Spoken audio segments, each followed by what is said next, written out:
Hi guys, it's Barrett Nelson from On the Trail Creations in Fairbanks, Alaska. This video is going to be to demystify thread tension a little bit. It's something that causes people a lot of trouble, but it's not super hard to understand once you get it. So I'm going to see if I can explain it and give you some troubleshooting tips for dealing with thread tension.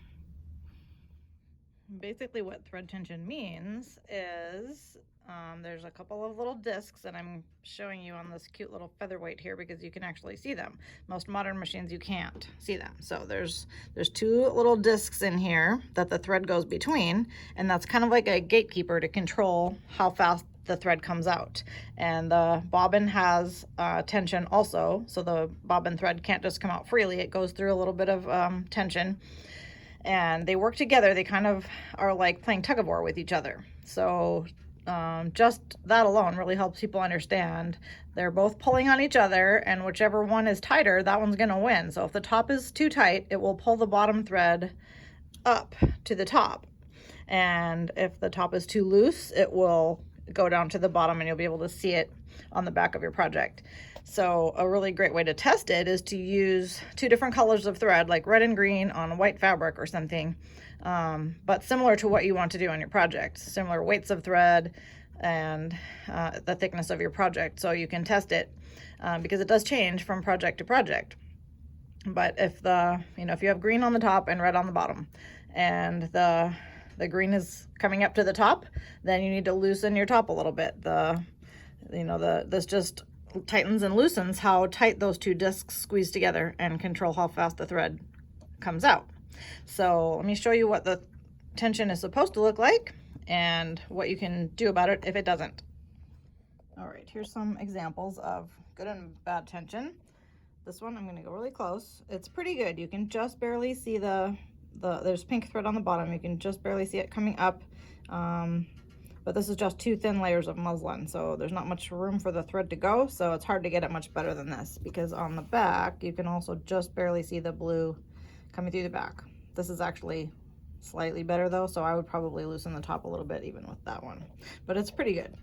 Then this one over here, the top looks great. You can't see any pink at all, but when you flip it over to the back, you can see quite a bit of blue, and the pink is almost a straight line. It's it's not going in at each stitch like it should be.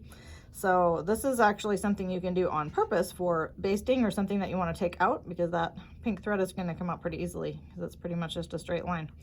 So there's uses for doing that intentionally, but most of the time you don't want your project to look like this. So you would want to tighten the top a little bit so that it pulls that thread up from the bottom. And then this one's the opposite. The top is really tight, so it's pulling the bobbin thread up to the top. And remember, they're just kind of playing tug of war with each other, so you just want them to be evenly balanced. But most of the time you can do that by adjusting just the top. You very rarely have to mess with the bobbin tension at all. Okay, then I also did some free motion samples. So there's red thread on the top and blue on the bottom, and this one's pretty good. I don't see any blue at all. There's a little bit more room for the thread to go in a quilt with batting. Let's look on the back, and I can just barely see the red, but this would be fine with me. That's about how I like it, but if you wanted it a little bit better, then you would want to tighten the top a little bit, just a little bit, to pull that thread right into the middle, into the batting, so the intersection is in the middle where you can't see it. Then I loosened the top a bunch, and I made a little bit bigger stitches, and I went around corners because that tends to be where you get eyelashes. I'm sure if you've done free motion quilting, you've seen eyelashes, and nobody wants that on their quilt. So again, this one, the top was too loose, so the bobbin is too tight and pulling the top thread to the bottom. So especially going around corners, it gets even worse. So smaller stitches and going a little bit slower helps prevent this, but also you just need your tension to be correct. So on this one, the top needs to be tightened again a little bit so that it's pulling that bobbin thread up where it should be. And then this one, I did the opposite. I was having trouble making it go wrong on my Bernina. It was kind of like, felt like it was self-adjusting or something.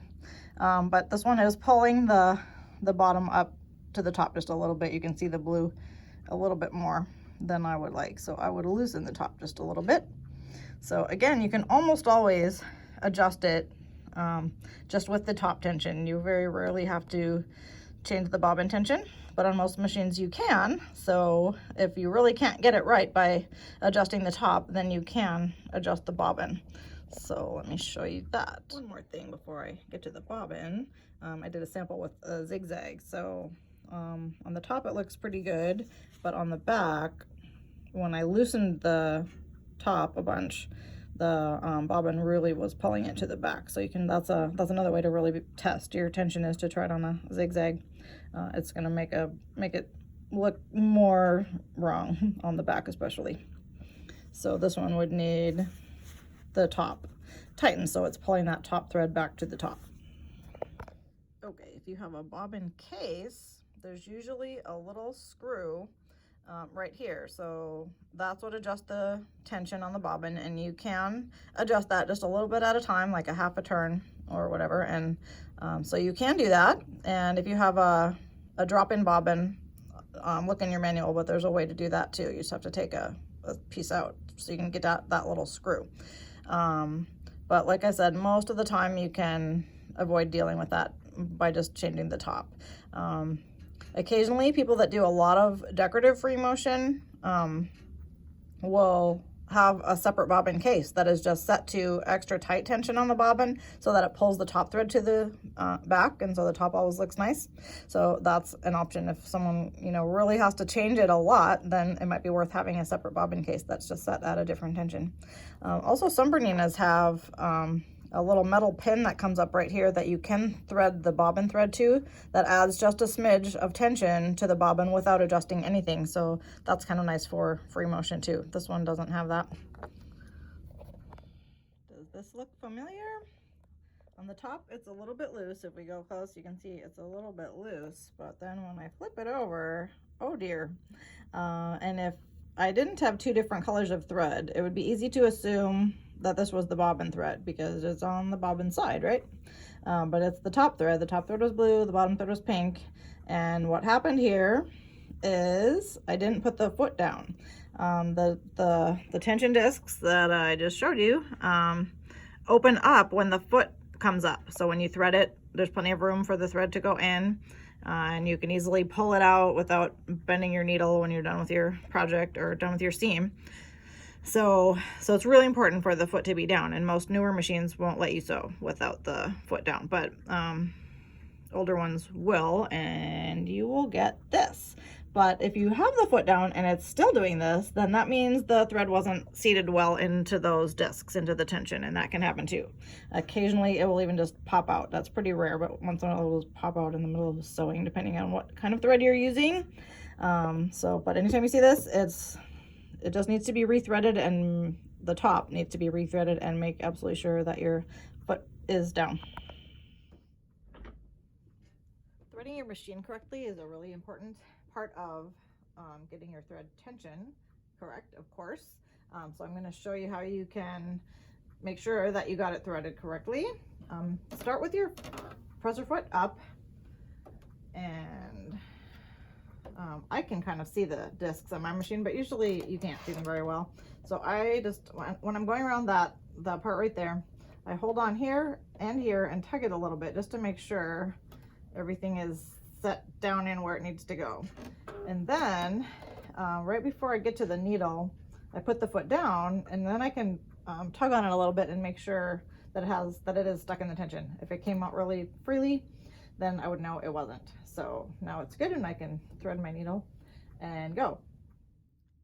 One more thing that I haven't mentioned yet is that the weight of thread that you're using can have an effect on the tension. So now that you understand how it works, you can picture if you have a thick thread like a 12 weight or something going through those discs, it's going to fit tighter, so it's probably going to need the tension loosened a little bit. Or if you're using different weights on the top and the bottom, that might be something, or maybe a reason that you need to adjust your tension also. You can do that, but you just might need to adjust the tension. So let's recap a little bit. The tension is just a way of controlling how fast the thread comes out off the top and out of the bobbin, and you want them to be balanced and equally matched. They're just kind of playing tug of war with each other, but usually you can adjust it by the top. Either loosening or tightening the top usually can put them in balance, and you rarely have to mess with the bobbin, but you can if you have to, and you don't have to be terrified of that. And then the other thing to keep in mind is that the presser foot, when the presser foot is up, that disengages the tension altogether. It separates those discs a little bit, so it's not putting any pressure on the thread at all. So if you get that super loopy thing on the back, then either the foot was up or the thread wasn't seated into the tension discs properly in the first place. So it just needs to be rethreaded and make sure that your foot is down. So I hope that helped to make a little bit sense of tension, and hopefully you understand it better now. If there's anything I forgot, please let me know. Happy sewing.